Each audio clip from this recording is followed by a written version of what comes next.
بسم اللہ الرحمن الرحیم نحمد و نصلی علی رسول الکریم اما بعد۔ محترم حضرات، گزشتہ کل ہمارے سامنے سورہ ابراہیم اور سورہ ہجر کا خلاصہ بیان کیا گیا تھا۔ اس کے بعد کی جو سورت ہے اس کا نام ہے سورۃ النحل۔ یہ سورت بھی مکی سورت ہے اور اس سورت میں 16 رکوع اور کم سے کم 128 آیتیں ہیں۔ اس سورت کا بنیادی مضمون جو ہے وہ ان نعمتوں کو ذکر کرنا ہے جس کو اللہ تبارک و تعالیٰ نے اس کائنات میں اس لیے پیدا کی ہے تاکہ انسان اس سے فائدہ اٹھائے۔ ان نعمتوں کو خاص طور پر اس سورت کے اندر کیا ہے ذکر کیا گیا ہے، اور ان نعمتوں کا اس لیے اس سورت کا دوسرا نام سورۃ النعم بھی ہے، نعمتوں والی سورت۔ ان نعمتوں کا تذکرہ کرتے ہوئے اللہ تبارک و تعالیٰ نے شہد کی مکھی کا تذکرہ کیا ہے کہ وہ کس طریقے سے پہاڑوں اور جنگلوں کے اندر چھتے بناتی ہے اور اس کے اندر شہد پیدا کرتی ہے۔ اس چونکہ نحل شہد کی مکھی کو کہا جاتا ہے اور اس کا تذکرہ اس صورت میں ہے، اس لیے اس صورت کا نام سورۃ النحل رکھا گیا ہے۔ کفار و مشرکین مکہ جو تھے، ان لوگوں کا یہ عقیدہ تھا کہ دنیا کے اندر جتنی بھی چیزیں پیدا کی گئی ہے یہ ساری چیزیں اللہ تبارک و تعالیٰ کی پیدا کی ہوئی ہے، لیکن وہ لوگ یہ مانتے تھے کہ ان میں سے کچھ اختیارات اللہ تبارک و تعالیٰ نے ان بتوں کو بھی دے دیے ہیں جن کی وہ اللہ تبارک و تعالیٰ کے علاوہ پرورش کرتے تھے، جس کی وہ عبادت کرتے ہیں۔ بہرحال اللہ تعالیٰ نے یہ نعمتیں بتا کر ان کفار کو اللہ تبارک و تعالیٰ کی توحید پر ایمان لانے کی طرف دعوت دی ہے اور انکار کرنے کی صورت میں ان پر عذاب سے ان کو ڈرایا ہے۔ پھر تیسری آیت ہی سے اللہ تبارک و تعالیٰ نے اپنی نعمتوں کا بیان شروع کیا ہے کہ یہ اللہ تعالیٰ کی یہ نعمتیں ہیں۔ اللہ نے زمین کو فرش بنایا، آسمان کو چھت بنایا، انسان کو نطفے سے پیدا کیا، چوپایوں کو بنایا کہ جس میں انسان کے لیے منافع ہے اور انسان کے لیے جمال اور خوبصورتی کا ذریعہ بھی ہے۔ پھر اللہ تبارک و تعالیٰ نے نعمتیں بہت ساری گنائی کہ گدھے، کھچر اور دوسری جانوروں کو پیدا کیا جو بوجھ اٹھانے کے کام کے اندر آتے ہیں، اور اسی طرح اللہ تعالیٰ نے سورج، چاند، ستارے اور رات دن کے نظام کو انسان کے لیے چلایا، سمندروں کے اندر سے تازہ گوشت اور انسان کے زیور بنانے کے لیے چیزیں مہیا کی، اور سمندر کے اندر کشتیاں اور جہاز یہ اللہ تبارک و تعالیٰ ہی کے حکم سے روا دوا ہے۔ یہ ساری نعمتوں کا تذکرہ کرنے کے بعد اللہ تعالیٰ نے فرمایا وَإِن تَعُدُّوا نِعْمَةَ اللَّهِ لَا تُحْصُوهَا۔ اگر انسان اللہ کی نعمتوں کو شمار کرنا چاہے تو یہ انسان کی بس کی بات نہیں ہے، وہ اس کو شمار نہیں کر سکتا۔ اللہ تبارک و تعالیٰ نے یہ اس لیے کہا، انسان خود اپنے جسم میں اور اپنے جسم کے اعضاء میں اگر غور کر لے کہ اس کے اندر اللہ تبارک و تعالیٰ نے کیا کیا نعمتیں رکھی ہے، اگر اس میں سے تھوڑی سی خرابی پیدا ہو جائے تو انسان یہ سوچتا ہے کہ میرے پاس دنیا کی جتنی مال و دولت ہے وہ سب کی سب خرچ ہو جائے تو کوئی بات نہیں ہے، لیکن یہ خرابی میری کیا ہے ختم ہو جانی چاہیے۔ ایک معمولی سا پیشاب بند ہو جائے تو آدمی موت کی تمنا کرتا ہے، اتنی تکلیف ہوتی ہے، آدمی موت کی آرزو اور تمنا کرتا ہے اور سوچتا ہے سب کچھ چلا جائے تو کوئی حرج نہیں ہے، میرا پیشاب کیا ہے جاری ہو جانا چاہیے۔ اللہ تعالیٰ فرماتے ہیں انسان صرف اپنے جسم میں ہی غور کر لے، باہر دیکھنے کی ضرورت نہیں ہے، اپنے جسم میں غور کر لے تو وہ خود اس کی زبان سے کہہ اٹھے گا کہ واقعی اللہ تبارک و تعالیٰ کی نعمتوں کا کوئی مقابلہ نہیں ہے، آدمی اس کو گن نہیں سکتا، باہر کی نعمتیں تو بہت دور کی چیز ہے۔ پھر اس کے بعد اللہ تبارک و تعالیٰ نے کفار مکہ کی 2 خصلتوں اور بری عادتوں کی اللہ نے مذمت کی ہے، اس کی برائی بیان کی ہے۔ ایک ان کی عادت یہ تھی کہ وہ لڑکی کی پیدائش کو بہت برا سمجھتے تھے اور لڑکی کی پیدائش کو ذلت کا ذریعہ بتاتے تھے، اور دوسری ان کی برائی یہ تھی کہ وہ جو چیز اپنے لیے ناپسند کرتے تھے اس کو اللہ کی طرف منسوب کرتے تھے اور یوں کہتے تھے کہ فرشتے اللہ کی بیٹیاں ہیں۔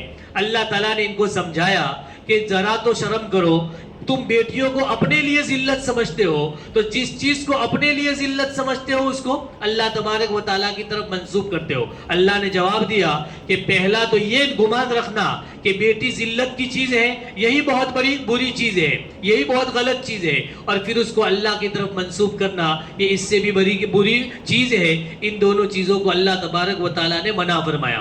اس آیت سے صاف اشارہ ملتا ہے کہ شریعت اسلام میں لڑکی کی پیدائش کو برا سمجھنا یہ جائز نہیں ہے، یہ کفار کا فعل ہے، یہ کفار کا عقیدہ ہے، جائز نہیں ہے۔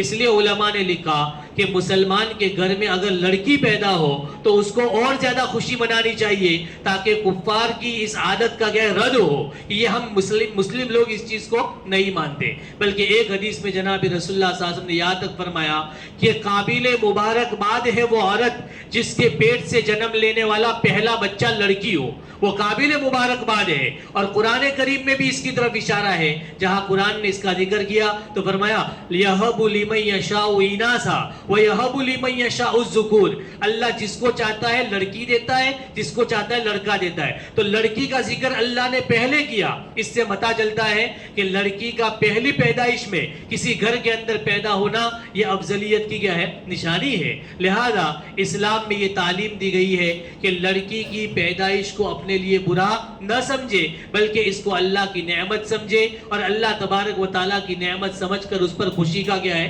اظہار کرے۔ بہرحال یہ زمانے جاہلیت کی رسم ہے کہ لڑکی کی پیدائش پر منہ بنایا جائے یا اس کو عیبدار سمجھا جائے۔ پھر اس کے بعد اللہ تبارک و تعالیٰ نے یہ شہد کی مکھی کا ذکر کیا ہے، جس پر اس سورت کا کیا ہے؟ نام رکھا گیا ہے۔ اللہ تعالیٰ اس میں یہ بتا رہے ہیں کہ دیکھو ایک چھوٹا سا جانور، اس میں اللہ نے اتنی عقل اور فراست دی ہے، اور اس کی حسن تدبیر یہ دوسری جانوروں سے بالکل مختلف ہے۔ اس لیے اللہ تبارک و تعالیٰ نے اس کو الگ شان کے ساتھ ذکر فرمایا ہے۔ اور شہد کی مکھیوں کی عقل و فراست صرف اسی سے سمجھ میں آ جاتی ہے کہ ان کا جو چھتا ہوتا ہے شہد کا، یہ صرف چھتا نہیں بلکہ ایک سلطنت ہوتی ہے، اور جس میں ان کا نظام زندگی انسانی حکومت کے اصول پر چلتا ہے۔ پورا نظام زندگی انسانی حکومت کے اصول پر چلتا ہے۔ ان کے یہاں ایک بڑا بادشاہ ہوتا ہے جس کے ہاتھ میں پورا نظم و نسق ہوتا ہے، ان کو ملکہ کہا جاتا ہے۔ یہ رانی ہوتی ہے پورے چھتے کی، اور پورا نظام اس کے ہاتھ میں کیا ہے؟ ہوتا ہے۔ جیسے انسانی حکومت کے اندر یہ چیز ہوتی ہے، بعینہ شہد کے مکھیوں کے اندر بھی اسی طریقہ کا نظام اللہ تبارک و تعالیٰ نے اس کو چلایا ہے۔ پورا نظام ان کے ہاتھ میں ہوتا ہے، اور جو ملکہ ہوتی ہے وہ دکھنے میں بھی دوسری مکھیوں سے الگ ہوتی ہے۔ اس کا جسم، باڈی یہ دوسرے مکھیوں سے کیا ہے؟ بڑی ہوتی ہے۔ دکھنے سے پتا چل جاتا ہے کہ یہ کیا ہے؟ ملکہ ہے، اور یہ ان کی رانی ہے۔ پورا نظام اس کے ہاتھ کے اندر ہوتا ہے، اور اس میں تقسیم کار کے ساتھ وہ لوگ چلتے ہیں۔ پورا کام لوگوں کے جو مکھیاں ہیں ان مکھیوں کے اوپر کیا ہے؟ تقسیم کیا ہوا ہوتا ہے۔ چنانچہ بعض مکھیاں ایسی ہے کہ جن کا کام سیکیورٹی کا ہے، وہ سیکیورٹی کرتی ہے۔ جو مکھیاں باہر سے شہد لے کر آتی ہے ان مکھیوں کو وہاں پر روکا جاتا ہے، اور لائے ہوئے رس کو دیکھا جاتا ہے کہ وہ کیا لے کر آئی ہے۔ اگر کوئی مکھی گندگی پر بیٹھ کر آ گئی ہے تو اس کو باہر ہی روک دیا جاتا ہے، اور پھر ملکہ آتی ہے اور اس کو قتل کروا دیتی ہے۔ یہ نظام ہے ان کے یہاں۔ ہماری وہ تو اسلام حکومت میں وہ رشوت نہیں لیتے، جیسے ہمارے یہاں فوڈ آفیسر رشوت لے کر انسان کے کھانے میں جو ملانا چاہو، جو انجیکشن ڈالنا چاہو ڈال دو، رشوت سے کیا ہے؟ کام بن گیا۔ شہد کی مکھیوں کا یہ نظام ہے کہ وہاں پر باہر روکا جاتا ہے۔ غلط اگر کسی نے کوئی چیز لا دی تو اس کی خیر نہیں ہے۔ آپ دیکھیں صبح اٹھ کر دیکھیں شہد کا جہاں چھتا ہوتا ہے اس کے نیچے دیکھنا بہت ساری مکھیاں مری پڑی ہوتی ہے۔ یہ وہ لوگ ہوتے ہیں جو کیا ہے؟ غلط چیز لانے کی کوشش کرتے ہیں تو ان کو باہر ہی روک دیا جاتا ہے، اور ملکہ ان کو کیا ہے؟ وہاں پر ہی قتل کروا دیتی ہے۔ ایک نظام ان کا یہ ہے۔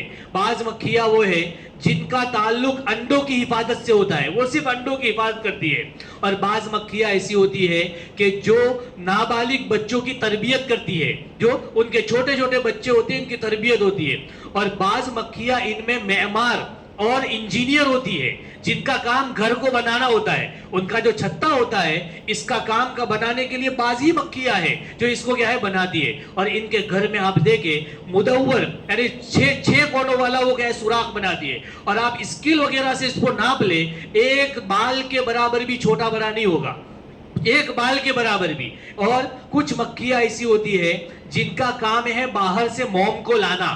موم کہاں سے لاتے ہیں؟ جو پتوں کے اوپر سفید سفید کچھ آپ گنے کو دیکھیں، جو گنا ہوتا ہے اس کے اوپر یہ چیز سفید سفید زیادہ دکھنے کو ملتی ہے. یہ مکھیاں اس موم کو لاتی ہے اور لانے کے بعد ان کی جو انجینئر ہے ان کو دیتی ہے، اور یہ انجینئر اس سے وہ کیا بناتے ہیں؟ چھتا بناتے ہیں. یہ پورا حکومتی نظام ان کا کیا ہے؟ چلا ہوا ہے، اور ساری مکھیاں مل کر اپنا ذمہ داری کو سر انجام دیتی ہے اور اپنی ملکہ کے حکم کو اپنے لیے سر اور آنکھوں پر قبول کرتی ہے اور مانتی ہے. یہ پورا نظام. تو اللہ تبارک و تعالیٰ نے فرمایا کہ اس کے اندر عقل والوں کے لیے اور غور و فکر کرنے والوں کے لیے بڑی نشانیاں ہیں. جب آدمی غور کرے کہ ایک چھوٹی سی مکھی اتنا بڑا کام کر سکتی ہے تو آدمی اللہ کی قدرت کو سمجھے بغیر نہیں رہ سکتا. اسی لیے حضرت علی کرم اللہ وجہہ نے دنیا کی حقارت کو بیان کرتے ہوئے فرمایا کہ یہ دنیا کتنی حقیر ہے کہ انسان کا جو سب سے عمدہ لباس ہے کیا ہے؟ ریشم. جو انسان پہنتا ہے سب سے عمدہ لباس یہ ایک کیڑے کے لعاب سے بنتا ہے، ریشم کے کیڑے کے لعاب سے بنتا ہے. اور انسان کا سب سے عمدہ مشروب جو انسان پیتا ہے وہ ایک شہد کی مکھی کے فضلے اور اس کے پاخانہ سے بنتا ہے. انسان فخر کرے تو کس چیز پر کرے کہ معمولی سے کیڑے. سب سے بہترین لباس ایک کیڑے کا لعاب ہے اور سب سے بہترین مشروب ایک کیڑے کا پاخانہ ہے. یہ انسان کی حقیقت ہے. انسان کو کسی چیز پر فخر نہیں کرنا چاہیے. حقارت کو بیان کیا گیا ہے. پھر اس کے بعد یہ بتایا گیا ہے کہ اللہ تبارک و تعالیٰ کا یہ نظام ہے کہ آپ دیکھیں دنیا میں ہر ایک کو برابر نہیں رکھا. کوئی مالدار ہے، کوئی غریب ہے، کوئی متوسط ہے. یہ کوئی اتفاقی بات نہیں ہے کہ ایسا ہو گیا، بلکہ یہ اللہ تبارک و تعالیٰ کی حکمت بالغہ کا تقاضا ہے، انسان کی مصلحتوں کا تقاضا ہے کہ اللہ تبارک و تعالیٰ نے ہر ایک کو اوپر نیچے رکھا ہے. ورنہ آپ دیکھیں جب سے دنیا بنی ہے آج تک کوئی بھی انسان یہ مال و دولت کے اندر سب برابر ہو گئے ہو ایسا کبھی نہیں ہوا اور ایسا ہو بھی نہیں سکتا. اور اگر زبردستی ایسا کیا بھی جائے تو پھر یہ چل بھی نہیں سکتا. پورا نظام انسان کا کیا ہو جائے گا؟ فساد برپا ہو جائے گا، پورا نظام بگڑ جائے گا. جیسے اللہ نے انسان کو عقل و فہم میں برابر نہیں رکھا اور قوت و طاقت میں برابر نہیں رکھا، کسی کی عقل زیادہ، کسی کی قوت زیادہ، طاقت زیادہ، اسی طرح اللہ تبارک و تعالیٰ نے مال و دولت میں بھی برابر نہیں رکھا. اگر مال و دولت میں برابر رکھ دیا جاتا تو دنیا کا پورا نظام تتر بتر ہو جاتا. پھر کیا ضرورت تھی کسی کو روڈ پر جھاڑو مارنے کی؟ پھر کیا ضرورت ہے کسی کو کسی کی مزدوری کرنے کی؟ سب آدمی برابر ہو جائے تو پھر کام کون کرے گا؟ بہرحال اس لیے اللہ تبارک و تعالیٰ نے مصلحت کے تحت اس چیز کو بنایا ہے. یہ کوئی اتفاقی چیز نہیں ہے کہ کسی کے پاس کم آ گیا کسی کے پاس زیادہ آ گیا. یہ اللہ تبارک و تعالیٰ کی حکمت ہے اور اس پر اللہ تبارک و تعالیٰ نے دنیا کو کیا ہے؟ چلایا ہے. پھر اس کے بعد اللہ تعالیٰ فرماتے ہیں کہ دیکھو اسلام کی خوبصورتی یہ ہے کہ وہ ہر چیز کی جڑ کو پکڑتا ہے. اللہ نے کیا فرمایا؟ اگلی آیت میں اللہ فرما رہے کہ ہم نے تمہارے لیے گھروں کی نعمت رکھی. گھر کو اللہ نے نعمت بتایا اور یوں فرمایا کہ یہ اس میں تمہارے لیے سکون ہے. یہ تمہارے لیے کیا ہے؟ سکون کا ذریعہ ہم نے بنایا ہے. اللہ نے سکون کے لیے دو چیزیں رکھی، گھر اور دوسرا ازدواجی زندگی. گھر کا مقصد ہے سکون حاصل کرنا اور ازدواجی زندگی کا یعنی شادی والی زندگی کا مقصد بھی کیا ہے؟ سکون حاصل کرنا. اور حقیقت یہ ہے آدمی اکثر اوقات کمانے کے لیے اپنی ضروریات زندگی کو حاصل کرنے کے لیے گھر سے باہر رہتا ہے، اور جب وہ اس عمل سے تھک جاتا ہے تو وہ کیا سوچتا ہے؟ گھر چلا جاؤں تاکہ مجھے وہاں پر کیا ہے؟ آرام مل جائے، سکون مل جائے. تو آدمی سکون حاصل کرنے کے لیے کہاں پر آتا ہے؟ گھر پر. تو اللہ نے اس کو نعمت بتایا کہ یہ سکون حاصل کرنے کا ذریعہ ہے. لیکن کب؟ جب اس میں دو صفتیں ہو. ایک تو یہ کہ گھر ایسا ہو، دیکھو سکون سے مراد انسان کا جسمانی اور دلی سکون، اس کو کہتے ہیں سکون. یہ سکون ہے. تو اس کے لیے دو صفتیں ہیں. ایک تو گھر ایسا ہونا چاہیے کہ جس کو دیکھ کر انسان کو کیا ہے؟ سکون ملے. اور دوسرا گھر میں رہنے والے ایسے ہونے چاہیے جو آپس میں سکون کے ساتھ کیا ہے؟ رہتے ہو. یہ دو چیزیں اگر ہو تو پھر انسان کو کیا ہے؟ سکون ملتا ہے. تو اللہ تعالیٰ نے گھر کو انسان کے لیے سکون کا ذریعہ بتایا ہے. آج کے ماحول میں تعمیرات کا سلسلہ ہے، لیکن کیا ہے؟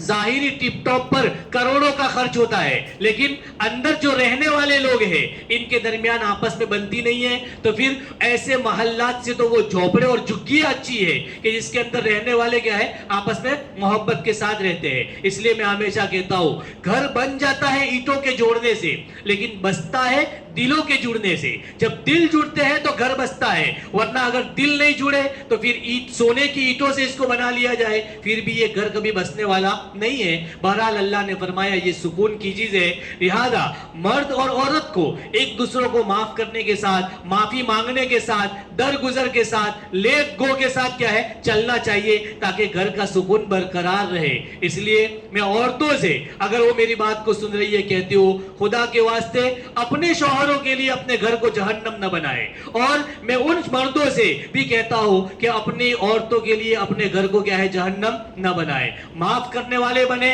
معافی کے ساتھ چلنے والے بنے, لیٹ گو کرنے والے بنے. اللہ دنیا ہی میں کیا ہے سکون بتائے گا, اور اگر یہ چیز نہیں ہوئی تو دنیا ہی جہنم بن جائے گی. پھر جہنم کی ضرورت نہیں ہے, پھر آدمی کی دنیا ہی کیا ہے جہنم ہے. اس کے بعد اللہ تبارک و تعالیٰ نے قرآن کریم کی جامع ترین آیت ذکر کی ہے, ان اللہ یأمر بالعدل والاحسان وایتاء ذی القربى. حضرت ابن عباس رضی اللہ تعالیٰ عنہ فرماتے ہیں کہ یہ خیر اور شر کے لیے جامع ترین آیت ہے. یہی وہ آیت ہے جس کو پڑھ کر حضرت اقسم بن سیفی رضی اللہ تعالیٰ عنہ مسلمان ہوئے, اور ولید بن مغیرہ جیسا دشمن اسلام بھی اسلام کی تعریف کرنے پر مجبور ہوا.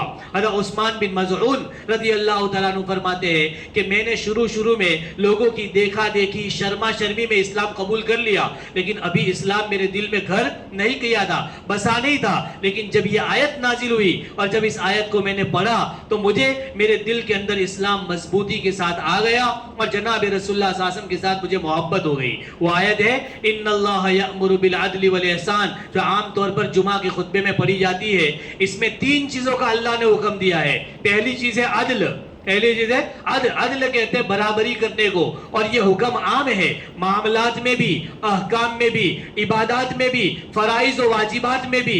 اسی طرح انسان کے دوست اور دشمنوں کے ساتھ بھی, اپنوں اور پرایوں کے ساتھ بھی, حتیٰ کہ بیویوں, خادماؤں اور خادموں کے ساتھ بھی کیا ہے عدل اور برابری کا معاملہ کیا جائے. یہ پہلا حکم ہے. اس کے بعد ان اللہ یأمر بالعدل والاحسان, احسان کے معنی ہے نیکی کرنا, اور یہ نیکی بھی عام ہے انسانوں کے ساتھ بھی, حتیٰ کہ جانوروں کے ساتھ بھی احسان کا حکم دیا گیا ہے. اور تیسری چیز ہے بالعدل والاحسان وایتاء ذی القربى, اپنے رشتہ داروں کو دینا, اپنے رشتہ داروں کو دینا. صدقہ کرنے میں, سخاوت کرنے میں بہت زیادہ ثواب ہے, لیکن اپنے رشتہ داروں کو اگر دیا جا رہا ہے تو اس میں 2 ثواب ہے, ایک صدقے کا اور ایک صلہ رحمی کا. اس لیے فرمایا زکوٰۃ کا سب سے پہلا مستحق کون ہے؟ اپنا قریبی رشتہ دار. جو زکوٰۃ کا مستحق ہو وہ زکوٰۃ کا سب سے بڑا حقدار ہے. پہلے اس کو پہنچاؤ, پھر آگے کی بات کرو. بہرحال ان 3 چیزوں کا حکم دیا گیا ہے اور 3 چیزوں سے روکا گیا ہے. وَيَنْهَا عَنِ الْفَحْشَاءِ, فحش کہتے ہیں ایسے کام کو جس کی برائی کلم کلا ہو, ہر ایک اس کو برا مانتا ہو, جیسے زنا کرنا, چوری کرنا, یہ فحش ہے. اور منکر وہ کام جو انسان کی سلیم طبیعت کے خلاف ہو, جس سے انسان کی طبیعت نفرت کرتی ہو, ایسے کام کو کیا ہے منکر کہا جاتا ہے. اور تیسری چیز بتائی ظلم, اس سے بچے. ظلم کیا ہے کہ کسی کے حقوق کے ساتھ کھیلنا, کسی کے حقوق کے ساتھ کھیلنا یہ ظلم ہے, اور یہ سب کے ساتھ ہے. اور حدیث میں آتا ہے جناب رسول اللہ صلی اللہ علیہ وسلم نے فرمایا اللہ تعالیٰ کو سب گناہوں کی سزا بعد میں, لیکن ظلم ایک ایسی سزا, ایک ایسا گناہ ہے کہ اللہ تعالیٰ اس کی سزا دنیا کے اندر ضرور دیتے ہیں. آخرت میں تو اس کی جو سزا ہوگی وہ ہوگی, لیکن دنیا میں بھی اس کی سزا کیا ہے ضرور ملتی ہے. بہرحال یہ وہ آیت ہے, اگر اس پر غور کیا جائے تو اسلامی تعلیمات کا سارا خلاصہ اس آیت کے اندر اللہ تبارک و تعالیٰ نے چھپایا ہے. پھر اس کے بعد اللہ تعالیٰ فرماتے ہیں عہد کو تو مت توڑو. عہد کہتے ہیں زبانی کسی کے ساتھ جو تم نے وعدہ کر لیا, چاہے اس میں قسم کھائی ہو یا نہ کھائی ہو, وہ عہد ہے. اس کو توڑنا اچھی بات نہیں ہے, مسلمان کا یہ شعار نہیں ہے. منافق کی نشانی بتائی کہ وہ کیا ہے, جب وعدہ کرتا ہے تو کیا کرتا ہے, وعدہ خلافی کرتا ہے. اور وعدہ خلافی کو شریعت میں بہت بڑا گناہ بتایا گیا ہے. جناب رسول اللہ صلی اللہ علیہ وسلم نے فرمایا جو آدمی عہد توڑتا ہے کل قیامت کے دن اس کی پیٹھ پر جھنڈا گاڑا جائے گا, جس سے میدان محشر میں اس کی رسوائی ہوگی اور لوگوں کو پتا چلے گا کہ یہ عہد کو کیا ہے توڑنے والا ہے. بہرحال اس سے کیا ہے منع فرمایا. اور آخری آیات میں پھر جناب رسول اللہ صلی اللہ علیہ وسلم کو صبر کی تلقین کی گئی کہ ان کفار کی جانب سے پہنچنے والی تکلیفوں مصیبتوں پر کیا ہے صبر کرو, اور اللہ تبارک و تعالی ان کے ساتھ ہے جو کیا ہے احسان کرنے والے ہیں اور تقوی اختیار کرنے والے. دو باتیں بتائی, جو متقی ہے اور جو محسنین ہے اللہ تبارک و تعالیٰ ان کے ساتھ ہے. اس لیے اللہ بھی ہم سب کو اس میں سے بتائے جن کے ساتھ اللہ ہوتا ہے, یعنی محسنین اور متقین میں سے. وآخر دعوانا الحمدللہ.